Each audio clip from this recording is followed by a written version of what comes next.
Hello everyone, इस video में हम क्लास 10th इकोनॉमिक्स का चैप्टर 3 रीड करेंगे जिसका नाम है मुद्रा और साख। तो चलिए शुरू करते हैं। मुद्रा का इस्तेमाल हमारे रोजाना के जीवन में एक बहुत तो बड़ा हिस्सा है। अपने चारों तरफ देखिए, आप किसी एक दिन में मुद्रा से जुड़े कई सौदे की पहचान कर सकते हैं। क्या आप इनकी सूची बना सकते हैं? बहुत से लेन-देन में आप देखेंगे कि मुद्रा के जरिए वस्तुएं खरीदी या बेची जा रही है। ऐसे कुछ लेन-देन में मुद्रा के बदले सेवाएं प्रदान की जा रही हैं, लेकिन कुछ मामलों में हो सकता है कि लेन-देन होते वक्त मुद्रा का कोई आदान-प्रदान ना हो, केवल बाद में भुगतान करने का वादा हो। क्या आपने कभी सोचा है कि खरीदारी मुद्रा के जरिए क्यों होती है? कारण बहुत सरल है। जिस व्यक्ति के पास मुद्रा, वह उसका विनिमय किसी भी वस्तु या सेवा खरीदने के लिए आसानी से कर सकता है। इसलिए हर कोई मुद्रा के रूप में भुगतान लेना पसंद करता है, फिर उस मुद्रा का इस्तेमाल अपनी जरूरत की चीजें खरीदने के लिए करता है। एक जूते निर्माता का उदाहरण देखते हैं। वह बाजार में जूता बेचकर गेहूं खरीदना चाहता है। जूता बनाने वाला पहले जूते के बदले मुद्रा प्राप्त करेगा और फिर उसी मुद्रा का इस्तेमाल गेहूं खरीदने के लिए करेगा। जरा सोचिए कि जूता निर्माता यदि बिना मुद्रा का इस्तेमाल किए जूते का सीधा गेहूं में विनिमय करता है तो उसे कितनी कठिनाई होती है। उसे गेहूं उगाने वाले ऐसे किसान को खोजना पड़ता जो न केवल गेहूं बेचता है बल्कि साथ में जूते भी खरीदना चाहता हो। अर्थात दोनों पक्ष एक दूसरे से चीजें खरीदने और बेचने पर सहमति रखते हो। इस आवश्यकताओं का दोहरा संयोग कहा जाता है। एक व्यक्ति जो वस्तु बेचने की इच्छा रखता है, वही वस्तु दूसरा व्यक्ति खरीदने की भी इच्छा रखता है। वस्तु विनिमय प्रणाली है जहाँ मुद्रा का उपयोग किए बिना वस्तुओं का विनिमय होता है। वहाँ आवश्यकताओं का दोहरा संयोग होना अनिवार्य है, विशिष्टता है। इसकी तुलना में ऐसी अर्थव्यवस्था जहाँ मुद्रा का प्रयोग होता है, मुद्रा महत्वपूर्ण मध्यवर्ती भूमिका प्रदान करके आवश्यकताओं के दोहरे संयोग की जरूरत को खत्म कर देती है।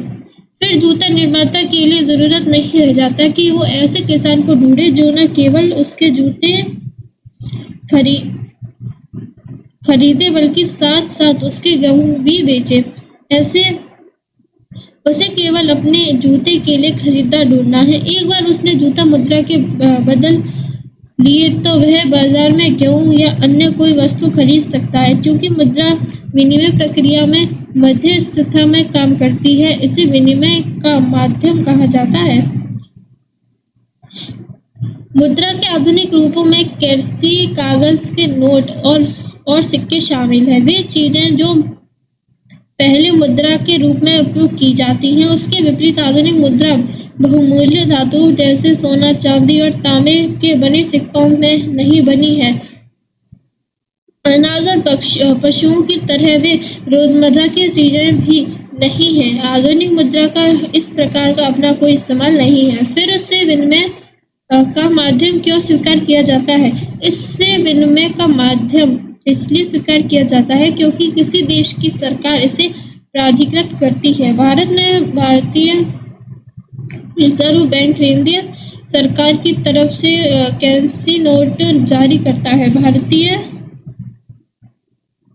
भारतीय कानून के अनुसार किसी व्यक्ति या संस्था को मुद्रा जारी करने की इजाजत नहीं है।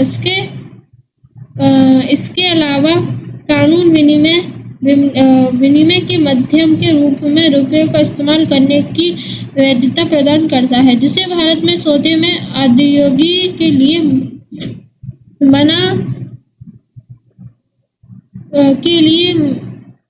मना नहीं किया जा सकता। भारत में कोई व्यक्ति कानून तौर पर रुपयों में अदायगी का स्वीकार नहीं कर सकता। इसलिए रुपया व्यापक स्तर पर विनिमय का माध्यम स्वीकार किया गया है। बैंकों में निक्षेप। लोग मुद्रा बैंकों में निक्षेप के रूप में भी रखते हैं। किसी समय पर लोगों को रोजमर्रा की आवश्यकताओं के लिए कुछ ही करेंसी की जरूरत होती है। उदाहरण के लिए हर महीने के आखिरी में वेतन वाले मजदूरों के अतिरिक्त नकद होता है। लोग इस अतिरिक्त नकद का क्या करते हैं? वे इसे बैंकों में अपने नाम से खाता खुलवाकर जमा कर देते हैं। बैंक ये जमा स्वीकार करते हैं और इस पर सूद भी देते हैं। इस तरह लोगों का धन बैंकों के पास सुरक्षित रहता है और इस पर सूद भी मिलता है। लोगों को अपनी आवश्यकताओं के अनुसार इसमें से धन निकालने की सुविधा भी उपलब्ध होती है। चूंकि बैंक खाते में जमा धन को मांग के जरिए निकाला जा सकता है, इसलिए इस जमा को मांग जमा कहा जाता है। मांग जमा एक अन्य दिलचस्प सुविधा देता है। यह सुविधा इसे मुद्रा का महत्वपूर्ण लक्षण प्रदान करती है। आपने नकद की बजाय चेक से भुगतान के बारे में सुना होगा। चेक से भुगतान के लिए भुगतानकर्ता जिसका किसी बैंक में खाता है, एक निश्चित रकम के लिए चेक काटता है। चेक एक ऐसे कागज है जो बैंक को किसी व्यक्ति के खाते में चेक पर लिखे नाम के किसी दूसरे व्यक्ति को एक खास रकम का भुगतान करने का आदेश देता है।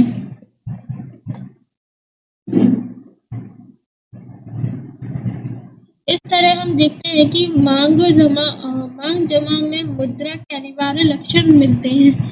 मांग जमा के बदले चेक लिखने की सुविधा के बिना नकद का इस्तेमाल किए सीधा भुगतान करना संभव हो जाता है। क्योंकि मांग जमाओं को करेंसी के साथ साथ व्यापक स्तर पर भुगतान का माध्यम स्वीकार किया जाता है, इसलिए आधुनिक अर्थव्यवस्था में इसे भी मुद्रा समझा जाता है।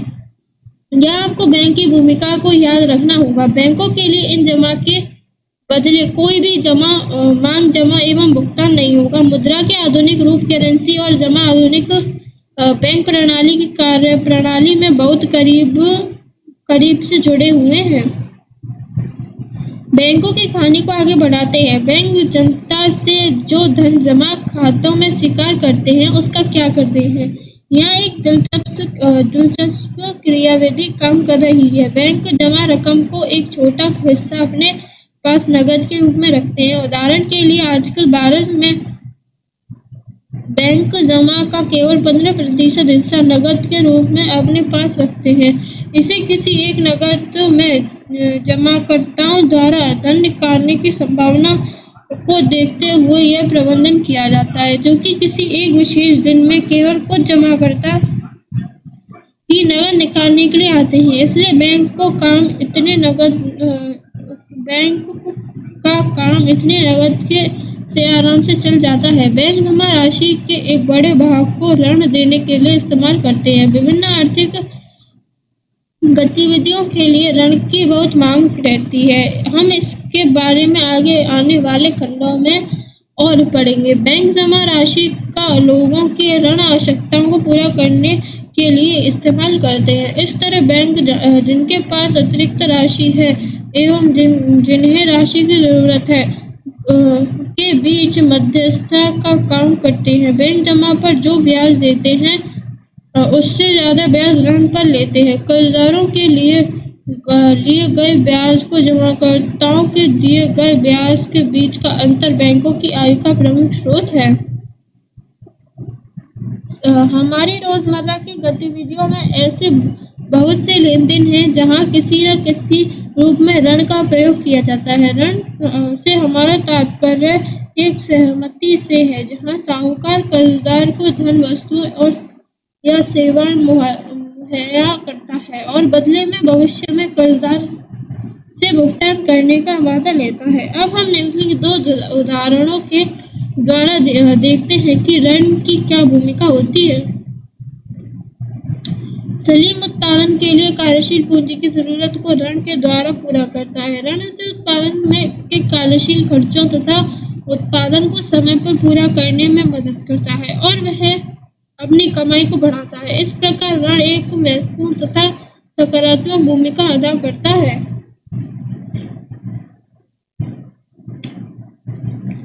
ग्रामीण क्षेत्रों में खास साख की मुख्य मांग फसल उगाने के लिए होती है। फसल उगाने में बीज, खाद, कीटनाशक दवाओं, पानी, बिजली, उपकरणों की मरम्मत इत्यादि पर काफी खर्च होता है। इन लागतों को खरीदने और फसल की बिक्री होने के बीच कम से कम 3 से 4 महीने का अंतराल होता है। आमतौर से किसान ऋतु के आरंभ में फसल उगाने के लिए उधार लेते हैं और फसल तैयार होने के बाद वापस कर देते हैं। उधार की अदायगी मुख्यतः फसल की कमाई पर निर्भर है। हम ऋण शबनम के मामले में फसल बर्बाद हो जाने से कर्ज की अदायगी संभव हो गई। उसे कर्ज उतारने के लिए अपनी जमीन का कुछ हिस्सा बेचना पड़ा। ऋण ने शबनम की कमाई को बढ़ाने की बजाय उसकी स्थिति बदतर कर दी। इसे आम भाषा में कर्ज जाल कहा जाता है। इस मामले में ऋण कर्जदार को ऐसी परिस्थिति में धकेल देता है जहां बाहर निकलना काफी कष्टदायक होता है। एक स्थिति में ऋण आय बढ़ाने में सहयोग करता है, जिससे व्यक्ति की स्थिति पहले से बेहतर हो जाती है। दूसरी स्थिति में फसल बर्बाद होने के कारण ऋण व्यक्ति को अपने जाल में फंसा देता है। शबनम को कर्ज उतारने के लिए अपनी जमीन का एक हिस्सा बेचना पड़ता है। स्पष्ट है कि उसकी स्थिति पहले की तुलना में बदतर हो गई। ऋण उपयोगी होगा या नहीं, यह परिस्थितियों में खतरे और हानि होने का प्राप्त सहयोग की संभावना पर निर्भर करता है। हर ऋण समझौते में ब्याज दर निश्चित कर दी जाती है, जिससे कर्जदार महाजन को मूल रकम के साथ अदा करता है। इसके अलावा उधारदाता कोई समर्थक ऋणदार की मांग कर सकता है। समर्थक ऋणदार ऐसी संपत्ति जिसका मालिक कर्जदार है और इसका इस्तेमाल एक उधारदाता को गारंटी देने के रूप में होता है, जबकि ऋण का भुगतान नहीं हो जाता।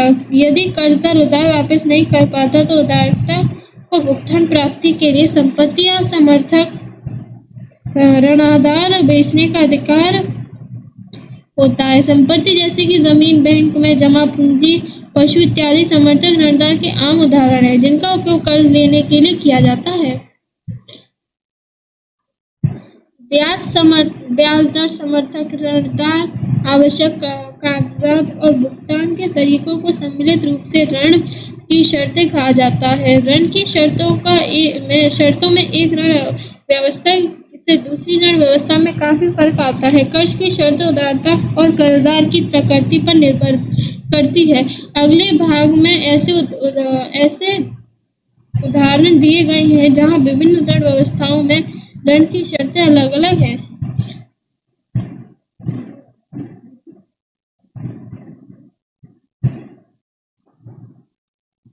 हमने ऊपर के उदाहरण में देखा कि लोग विभिन्न स्रोतों से ऋण प्राप्त करते हैं। विभिन्न प्रकार के ऋणों को 2 वर्गों में बांटा जाता है: औपचारिक तथा अनौपचारिक क्षेत्रक ऋण। पहले वर्ग में बैंकों और सहकारी समितियों के लिए कर्ज आते हैं और अनौपचारिक उदारता में साहूकार, व्यापारी, मालिक, रिश्तेदार, दोस्त इत्यादि आते हैं। आलेख 1 में आप भारत के ग्रामीण परिवारों के लिए ऋण के विभिन्न स्रोतों को देख सकते हैं। क्या अधिक ऋण औपचारिक क्षेत्रक में आ रहे हैं या अनौपचारिक क्षेत्रक में आ रहे हैं? भारतीय रिजर्व बैंक ऋणों के औपचारिक स्रोतों की कार्यप्रणाली पर नजर रखते हैं। उदाहरण के लिए हमने देखा कि बैंक अपनी जमा का एक न्यूनतम नकद हिस्सा अपने पास रखते हैं। आरबीआई नजर रखता है कि बैंक वास्तव में नकद शेष बनाए हुए है। आरबीआई पर भी नजर रखता है कि बैंक केवल लाभ अर्जित करने वाले व्यवसायियों और व्यापारियों को ही ऋण मुहैया में नहीं कर रहा, बल्कि छोटे किसानों, छोटे उद्योगों, छोटे कर्जदारों इत्यादि को भी ऋण दे रहा है। समय समय पर बैंकों द्वारा आरबीआई को यह जानकारी देनी पड़ती है कि वे कितना ऋण दे रहे हैं और उसकी ब्याज की दरें क्या हैं। अनौपचारिक क्षेत्र में ऋणदाताओं की गतिविधियों की देखरेख करने वाली कई संस्था नहीं है। वे ऐच्छिक दरों पर ऋण दे सकते हैं, उन्हें नाजायज तरीके से अपने पैसे वापस लेने से रोकने वाला कोई नहीं है।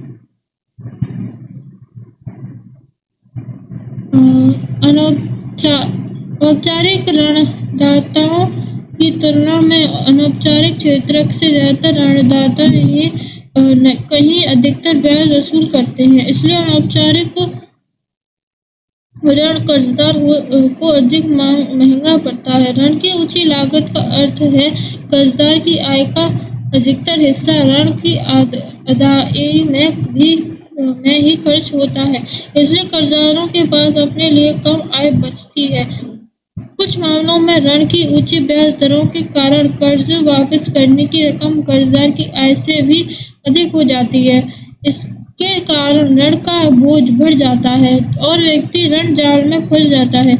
ऐसा भी संभव है कि जो लोग कर्ज लेकर अपना उद्यम शुरू करना चाहते हैं वे ऋण की अधिक लागत को देखकर पीछे हट जाएं। इन सभी कारणों को देखते हुए बैंकों और सहकारी समितियों को ज्यादा कर्ज देना चाहिए। इसके जरिए लोगों की आय बढ़ सकती है और बहुत से लोग अपनी विभिन्न जरूरतों के लिए सस्ता कर्ज ले सकते हैं। वे फसल उगा सकते हैं, कोई कारोबार कर सकते हैं, छोटे उद्योग इत्यादि लगा सकते हैं। वे नया उद्योग लगा सकते हैं या वस्तुओं का व्यापार कर सकते हैं। सस्ता और समृद्धि के अनुकूल कर्ज देश के विकास के लिए अति आवश्यक है। औपचारिक और अनौपचारिक साख से क्या मिलता है? आलेख 2 में शहरी क्षेत्रों में लोगों के लिए ऋण के औपचारिक या और अनौपचारिक महत्व को दिखाया गया है। आलेख में गरीब से अमीर लोगों को 4 भागों में बांटा गया है। आप देख सकते हैं कि शहरी क्षेत्रों में निर्धन परिवारों की कर्जों की 85% जरूरतें अनौपचारिक स्रोतों से पूरी होती हैं। इसकी तुलना आप शहरी इलाकों के अमीर परिवारों से कीजिए। आप क्या देखते हैं? केवल 10% कर्ज अनौपचारिक स्रोत से जबकि 90% औपचारिक स्रोत से है। इसी तरह की तस्वीर ग्रामीण क्षेत्रों में भी है। अमीर परिवार औपचारिक ऋणदाताओं से सस्ता ऋण ले रहे हैं जबकि गरीब परिवारों को कर्ज के लिए बहुत सारा पैसा देना पड़ता है। इस सब से क्या पता चलता है? पहला, औपचारिक स्रोत अभी भी ग्रामीण परिवारों की कुल ऋण जरूरतों का केवल 50% पूरा कर पाता है। बाकी जरूरत अनौपचारिक स्रोत से पूरी होती है। अनौपचारिक ऋणदाताओं के लिए गए उधारों पर आमतौर पर ब्याज की दरें बहुत अधिक होती हैं और यह उधार कर्जदाताओं की आय बढ़ाने का काम नहीं कर पाता। इसलिए बैंकों और सहकारी समितियों को अपनी गतिविधियां विशेषकर ग्रामीण इलाकों में बढ़ाने की जरूरत है ताकि कर्जदार के अनौपचारिक स्रोतों पर से निर्भरता घटे। दूसरा, यदि एक तरफ औपचारिक स्रोत के ऋणों का विस्तार होना चाहिए तो दूसरी ओर यह भी जरूरी है कि यह ऋण सभी लोगों को प्राप्त हो सके। वर्तमान समय में अमीर परिवार ही औपचारिक स्रोतों से ऋण प्राप्त करते हैं जबकि गरीब परिवारों को अनौपचारिक स्रोत से ही निर्भर रहना पड़ता है। यह जरूरी है कि औपचारिक ऋण का अधिक समान वितरण हो ताकि गरीब परिवार भी सस्ते ऋण का फायदा उठा सके।